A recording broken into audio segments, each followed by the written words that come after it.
মানুষের টাকা, এটা মানুষের টাকা, মানুষের টাকায় মানুষের জন্য জল দেব, সেখানেও সরকারি বাধা, সরকারি দলের নির্দেশে। রাজনীতির বসন্তে ভোটের উত্তাপ তার আঁচে ফুটতে শুরু করেছে বহরমপুর। এবার নিজের গড়েই তৃণমূলে গো ব্যাক স্লোগানের মুখে পড়তে হলো 5 বারের কংগ্রেস সাংসদ অধীর চৌধুরীকে।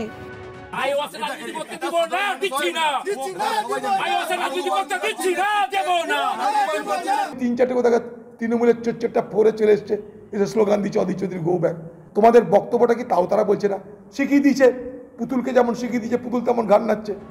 সাংসদ তহবিলের টাকা খরচ করতে দেওয়া হচ্ছে না গত কয়েক মাস ধরেই তৃণমূল এবং স্থানীয় প্রশাসনের বিরুদ্ধে অভিযোগ করেছিলেন অধীর চৌধুরী।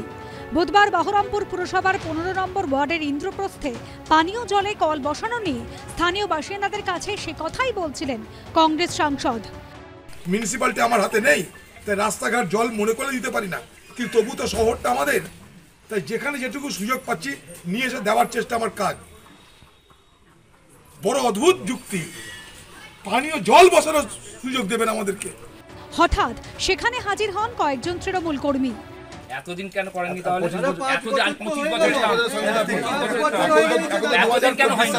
আজকে ভোটের ডেট ডিক্লেয়ার হচ্ছে, আমাদেরকেও বলতে দিতে হবে আজকে ভোটের ডেট ডিক্লেয়ার হচ্ছে, এতদিন কেন করেননি? তৃণমূল কর্মীদের বোঝানোর চেষ্টা করেন অধীর, কিন্তু পারদ চড়তেই থাকে। 2 বছরে মিউনিসিপ্যালিটি 4000 জল দিয়েছে। জল জীবন মিশন আন্ডারে গোটা জেলায় 1700 কোটি টাকার জলের কাজ চলছে এবং অমৃতের জলের প্রকল্প শুধু কাশিম বাজারে 13 কোটি টাকার প্রকল্প সরকার, পশ্চিমবঙ্গ সরকার ঘোষণা করেছে। ডিএম বলছি, মুখ্যমন্ত্রীর ইচ্ছা এই সুইমিং পুলে আপনি 65 লাখ টাকা খরচ করুন। ডিএম যখনই দেখলো আমি সুইমিং পুলের টাকা দিচ্ছি না, তখনই নতুন নতুন আইনের প্যাকড়া করে আমার কাজগুলোকে আটকে দেওয়ার চেষ্টা। তারই সুবাদে আমি গেছিলাম সেখানকার বস্তিবাসীদের ডাকে, তার মধ্যে হঠাৎ দেখছি 3-4টে কথা তৃণমূলের চোরটা পরে চলে এসছে। বহরমপুরে ইতিমধ্যে প্রার্থী ঘোষণা করেছে তৃণমূল এবং বিজেপি। তৃণমূলের হয়ে ময়দানে নামছেন ভারতের প্রাক্তন ক্রিকেট তারকা ইউসুফ পাঠান। বিজেপি প্রার্থী করেছে চিকিৎসক নির্মল সাহাকে। ডাবল হ্যাট্রিকের সামনে দাঁড়িয়ে থাকা অধীর চৌধুরীর নাম এখনো পর্যন্ত আনুষ্ঠানিকভাবে ঘোষণা করেনি কংগ্রেস। তবে তিনি যে গড় রক্ষায় নামবেন তা ধরে নিয়ে কংগ্রেস কর্মীরা দেওয়াল লিখন শুরু করেছেন।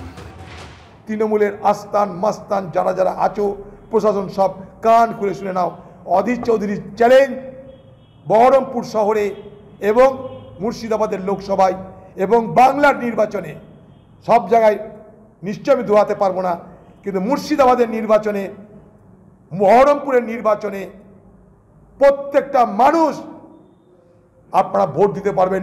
একটা ভোট, ফলস ভোটিং হবে না, রিগিং হবে না। আমার প্রশাসনকে এবং তৃণমূলের নেতাদের চ্যালেঞ্জ চ্যালেঞ্জ চ্যালেঞ্জ।